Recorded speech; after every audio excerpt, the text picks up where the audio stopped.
Grand rising, everyone. Natalie coming to live. Spirit and coffee. Got my coffee here. Slytherin house. Yeah. Woo woo. Decided to get up and get ready today instead of just roll out of bed and get on here. Um, but that is kind of what's going on. A new year is arising. People are making, their New Year's resolutions, their declarations, setting their goals and intentions for the year. And, it has been a crazy whirlwind these past couple of years, 3 years, whatever, whenever the pandemic hit. There was a lot that changed. There was a whirlwind, and now we're sort of coming out on the other end, and it's going to take a while. And really, what are we doing? We're setting new patterns. We're looking for new ways to engage the world. We're recognizing that the old ways are not necessarily, they don't work, and we can actually shift it. So worldview is changing, and it's not easy. It's not easy to figure out how to maneuver through this change and transformation that's occurring. And some people are still, they don't know what to do. Well, from the psychological perspective, people have gone through some very traumatic events, and I would say probably some PTSD. And we don't even know what the ripple effects are going to be of this pandemic, right? It's people don't really understand karma is a huge, vast concept. It's not just, oh, karma's going to get you. That's not what it's about. It is the sort of like the web of life. And if you pull on one string, it impacts the rest of everything else. So think of it as a spider's web in a way. If you think about a spider's web, and the spider is slowly crawling along. Well, as it crawls, even though they're on one part of the web, that doesn't mean that the other part doesn't have an impact, or that there's not a ripple on the web somewhere.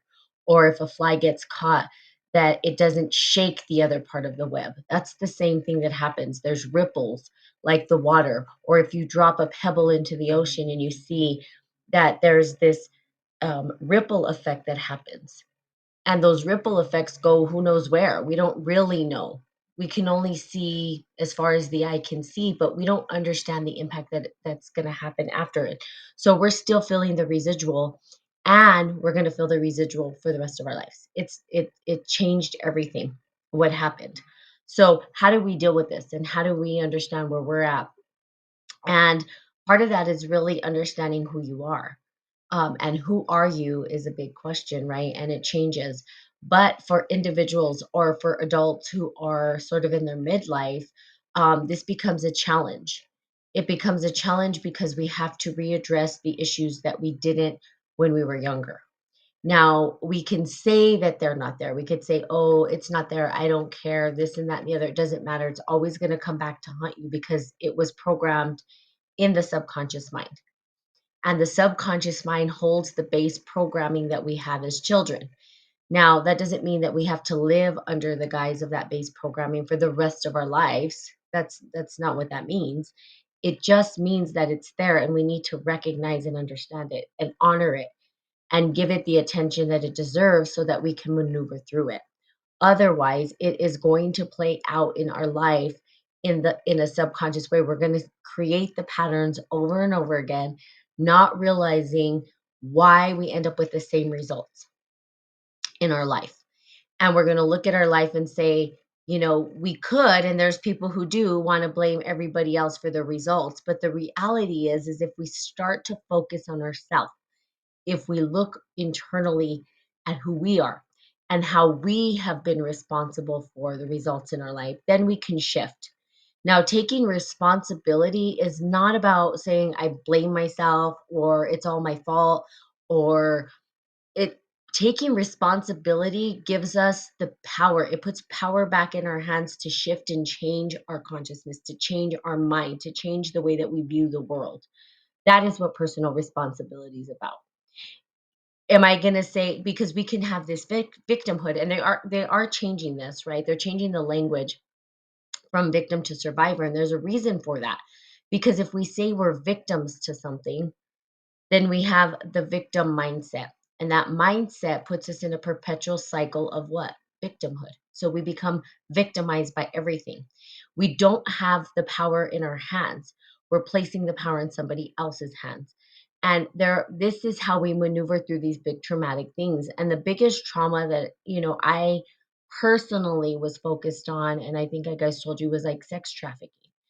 Now, there are children and stuff that are a part of this. Now, they are caged. Now, how could they, let's say they came out of that, and how can we say, well, they're survivors, they weren't victims? Well, if they accept the fact that this was the story that they went through and take responsibility for how they feel about it and reclaim their power, now they're able to maneuver through. Now, that's a very extreme example. So you have been perhaps, quote unquote, or felt like a victim to something. So what you could do is say, well, what have I felt like I was a victim to? Maybe it was your parents and their way of raising you, or maybe it was a loved one, or maybe it was a relationship that you were in that went bad, or maybe it was a friend who did something bad to you, or whatever it might be, right? So these circumstances we can look at and we can say, how am I responsible? Good morning, GP man, how am I responsible for this relationship? And how do I take my power back? Part of it could be like, well, I allowed that person to step all over me and I didn't speak up my truth. Or I was abusive myself, and you can take that ownership and say, I was abusive. I was the one who did this, and start to change and shift that as well. So it's really being honest with yourself and authentic with how you feel. Now, again, feelings are not something that people necessarily want to live into. Emotions and all that are not easy to go through. And that's why they kind of call that shadow work, because it's hard. It's not tangible. It's not something you can touch, right? When we think about scientific stuff, scientific are tangible things, right? That we can touch. Well, we can assess how somebody's feeling. We can assess how um, uh, where somebody's going in their life. We can measure if we think they're successful. We can measure their career. We can measure all of these things, but we can't measure the internal world and the feelings that people are having inside. We can look at them and we can conceptualize them, but the experience of them is something very real. And so we need to honor that experience. And that experience can't be put into a bottle and looked at scientifically. Nothing's going to change. Now, they try to change it through medication. So they'll say, well, you have this, take medicine. But the reality is that medicine is really not helping you address the underlying issues that are happening within the subconscious mind, okay, or the unconscious mind. So it's awakening those things, looking at them, and gaining your power back, and looking at them and saying, being realistic with yourself, this is how it made me feel, or putting boundaries around relationships that no longer serve you. And then it helps you to move forward. But you have to address the traumas. You have to be able to look at them. You have to look at the fear. You have to look at all those things in order to move through them. If you don't, then what happens is they stay programmed, and then you play them out unconsciously, and you don't even realize you attract the same relationships, you attract the same type of people, and you're like, how do I keep ending up in this situation? The best way, and the way that I actually recognize my own internal patterning, was to travel and get away from all the people I knew. I lived in an entirely different country and didn't know anybody. I had no clue. I didn't know anybody. They didn't know me. And guess what? I ended up repeating the same exact patterns that I was creating in my life. And that was a big aha moment for me. That was like, okay, this isn't just the area that I live in. This is actually me creating the circumstances that show up in my life. So how do I shift it? What is it that I get to do? How do I engage my life differently to shift that energy into something different? And part of it is addressing the underlying programming that we had when we were little. Now, that doesn't mean you get stuck there forever. I think in therapy, sometimes they keep you stuck in this perpetual cycle of, you know, let's look at the past, let's look at the past. No, in coaching or And the work that I do, it's how do you move through it? What are the practices that can help you move through it? So we address it. We address the issue as it arises. We look at it and we move the energy. And there's different practices that you can do. I've talked about practices many a time, but the programming is going to stay there. And in order for us to reclaim our power and to move forward, right, is to actually um, face it and move through it. I'm on my, I am my own worst enemy. Yes, we are. We are our own worst enemy, and so what it is it's easier to play victim, right? It's easier to be the victim of, you know, these things. It's easier to say, well, it was them, it was they did this, that, the other, and point fingers. It's harder to say, how was I responsible? It's harder to say, well, how did I do my part and how do I move forward? It's harder to look at ourselves and be objective. And it's even harder for us to receive feedback. Like, how many of you how many of you just love when someone gives you feedback that's just, it feels like an attack, right? But really, feedback is our greatest opportunity. And sometimes those individuals we can't stand the most, the ones who are just like, oh, they're the ones that give us our biggest lessons. And I'm sure you've heard that over and over again. And it is true.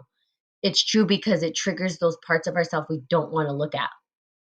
It's easier to look at, like, you're surrounded by people who you love and they just love you and everything about you so wonderful and you just feel so yummy gummy around them and all cozy and you're like, yes, these people are so awesome and they just love me, and it's easy to be around those people and you just love them back and everything's just great and you guys gel.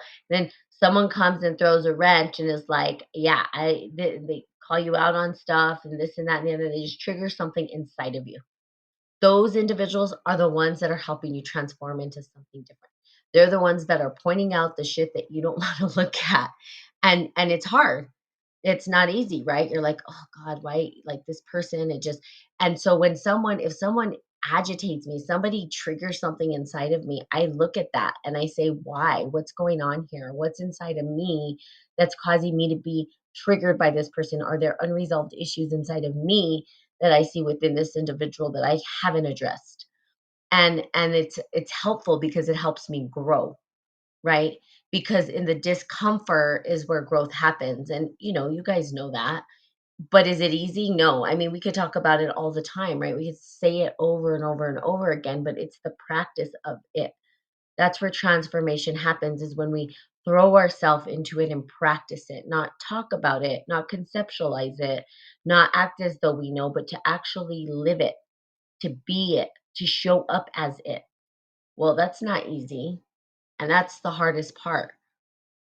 So, there's going to be people, sometimes we're just like, I'm going to avoid them altogether. Now, if they're toxic, if they're harmful, if they're, abusive, yeah, set up those boundaries. But if they're just triggering you, and it's because you don't want to face the shit that you don't want to face, I highly encourage you to face it. Okay. To look at it, to really, really look at it and say, am I triggered by this person because there's some unresolved confliction inside of me that I need to, and then not being a victim to them. Or if there's somebody, so we have people that call the doormats, right? Where people run all over other people and they let them. And that too, you got to ask yourself, why are you letting people run all over you? Out of fear of what? Not being liked? That's usually what it is. I want to be liked. Not everyone is going to like you, okay? I know I've talked about this before, and I'm sorry to tell you this. Not everyone will like you. That's not even your job to make everyone like you. You've got to like you. You got to learn to like you, not worry about what everybody else thinks about you. But what do you think about yourself? Are you a good human being? Because not everybody's going to like you. And sometimes people who are doormats want to be liked and people pleasers. Why? Because they want to be accepted. So there's that. And then on the other spectrum, there's those who bully other people. And they do it because they want power and control. So looking at that too, am I doing that to somebody, right? Am I placing my will and forcing my will upon somebody? Am I trying to manipulate them into what I want them to do rather than helping elevate and ignite somebody into their greatest potential? Those are questions you can ask yourself. I mean, that is what a magician does. It's like, how can we get this potentiality of a person and rise them up rather than let me bend you to the will, my will. And that's hard, right? Because we have that. And if you work a 9 to 5 job, they're bending you to their will all the time. Not easy to get out of that one because you've got to make a living. I feel like mostly about I feel mostly about tone. I'm highly sensitive to tone and attitude. I feel like criticism can be given gently. For the dominating people pleasing is one to keep the peace. Is it to keeping the peace? So yeah, I think tone is important, but the reality is not everybody's gonna give that tone. And that's life. So it sucks. You want people to be like nice about it, but that they're not always nice about it. And so again, we can be the victims of that. We could say, well, we're victim, the tone, the way they talk to me, poor me, poor me. Or we can say, they gave me that tone, and is it real for me? Is the feedback real? Because at the end of the day, tone and all that doesn't matter. What matters is how it triggers you. Does it trigger you? And if it does, why? If it started, if something, so if someone is giving you a loud tone, it's just a loud tone. Now, this goes into a deeper concept that's usually hard for people to get on board with, is that nothing's true nor false. And it is what it is. And it's not true. Even if someone was talking you mean, you could say, well, that person was talking to me. Well, is it true? Do you know? But there would be a tonality to it, right? Good morning, bestie.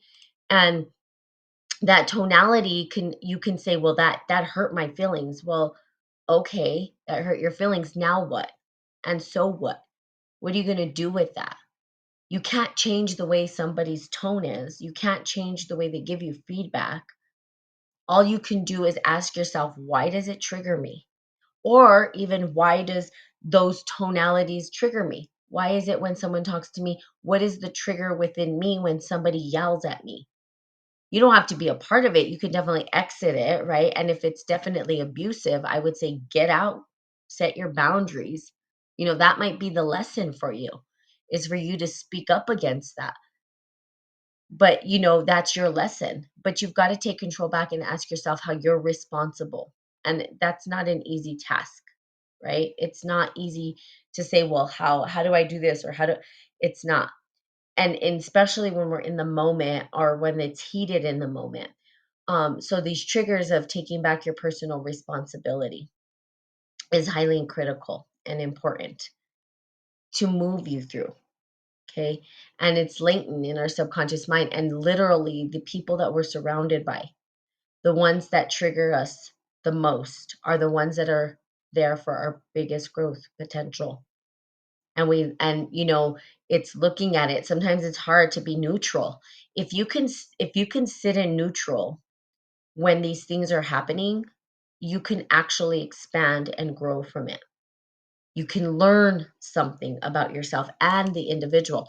But being in neutral in a situation like this is not easy.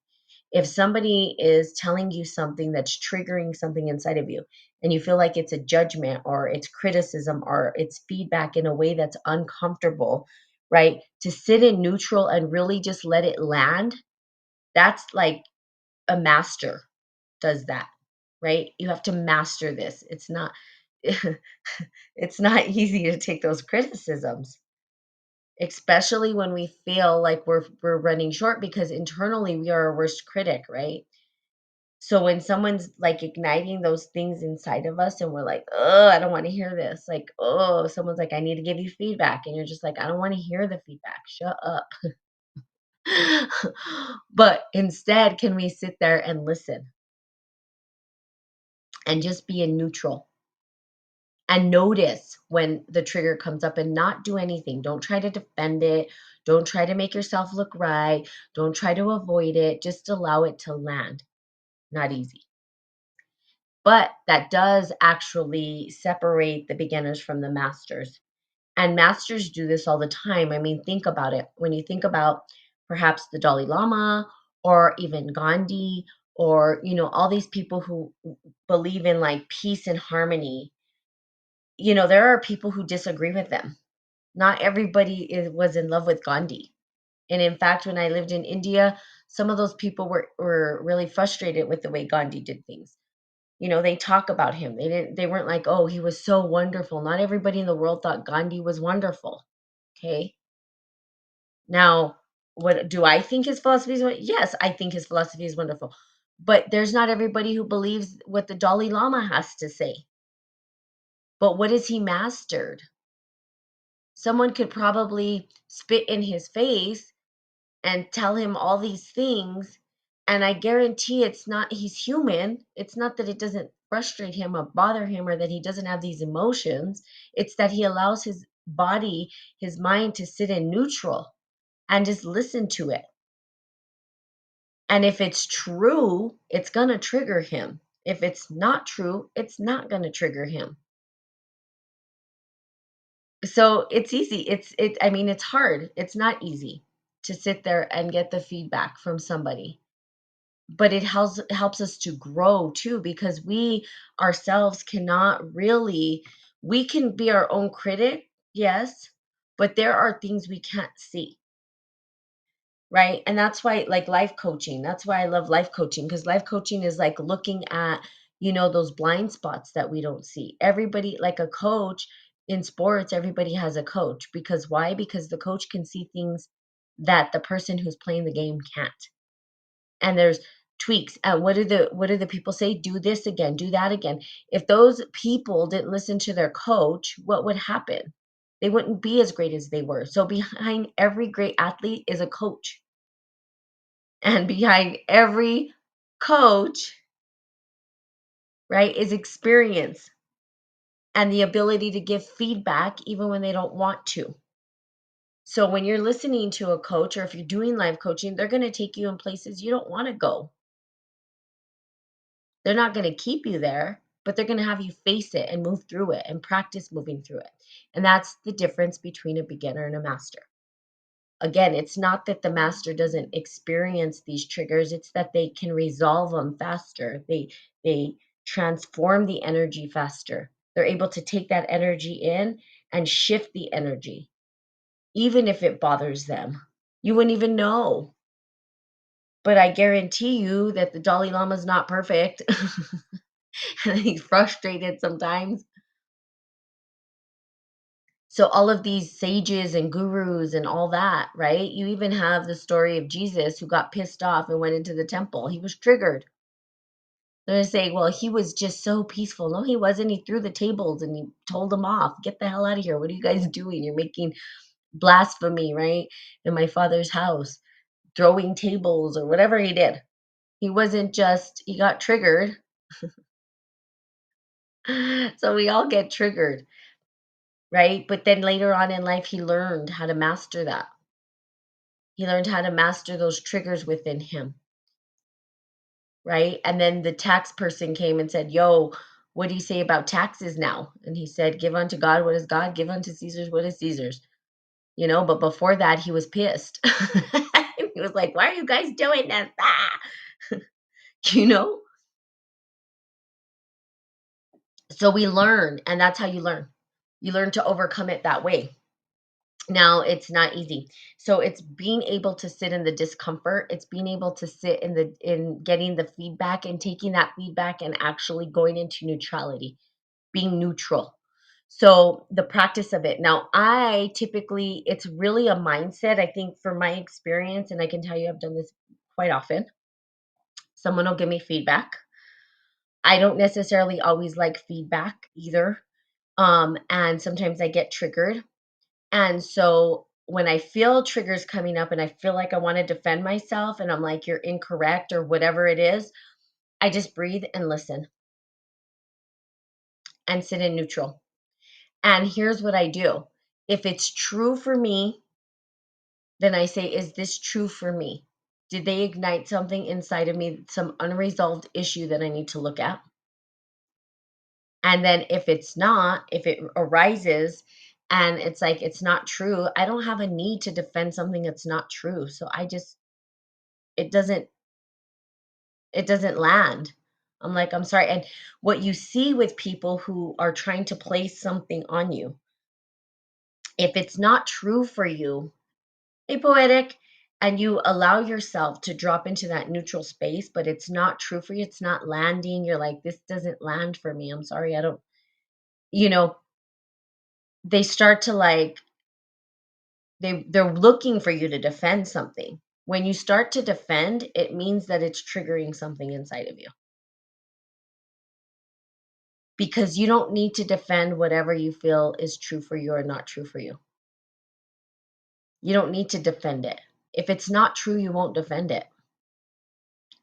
You don't need to. If someone calls you, you know, an asshole and you were being kind, you don't need to prove it. You're like, whatever. If they think I'm being an asshole, well, that wasn't how I was being. I wasn't, that's internally, that's not how I feel I was being, or that's not even the essence that I felt behind the energy. So whatever they're saying is irrelevant to me. And that's how I take it. I have nothing to defend. I'm like, okay, I'm, I don't know why you feel that way, but that's not what's happening for me. And they can't take that away from you, right? And okay, so you feel that way. Now, I could be inquisitive and say, "Well, why do you feel that way? What did I do that made you feel that way? What is me?" And then there might be an opportunity to open up the conversation. But if somebody came to me and said something and I was triggered and I felt the need to defend it, then I'm like, "Okay, I need to look at this." Because they said something inside of me that's triggering me internally and I need to understand why is it triggering me? What am I needing to defend? Because there's unresolved conflict inside of you when you do that. It's triggering you for a reason. Now, people are going to give you feedback. Okay. Common sense is not common these days. Greetings, beautiful. Oh, wait, what does it say, sir? I need a coach. Oh, okay. Yes, you can contact me for if you do spiritandbrew@gmail.com. You can reach out to me and we can talk about coaching if you are interested. I don't take on many clients and I don't promote coaching. The reason why is because I'm not a watered down. I don't want to say people are watered down coach. That's probably not nice. But I don't take on a lot of clients because I think it's too much energy. Very picky about who I take on as coaching, and usually only take on about three clients, 3 to 4 clients max at a time. And the reason why, and I'll just give you a little background about coaching, is because a coach, the thing is, it's big energy that you're dealing with. And for me, if I am not living in integrity, then I won't coach somebody. My life has to be on point in order for me to take on energy because I'm helping you get your life on point. So if my life's on point, how can if my life's not on point, then how can I help you get your life on? This doesn't even make sense. Mark says, hi. Hi. We'd like to see you guys at Kung Fu. Hopefully, you guys can come. I haven't seen you guys in a while. So, yeah. So, coaching, reach out to me, spiritandbrew@gmail.com. That is my thing. And then, if you want, you can go to Spirit and Coffee One. Send me a message. I'm on Facebook Live as well. You go to spiritandcoffee.com and you can find all kinds of stuff there as well. Okay. So, yes, it's below your frequency. So, just understanding that you when you get feedback, you can stay in neutral. Dropping into neutral isn't always easy. It's not.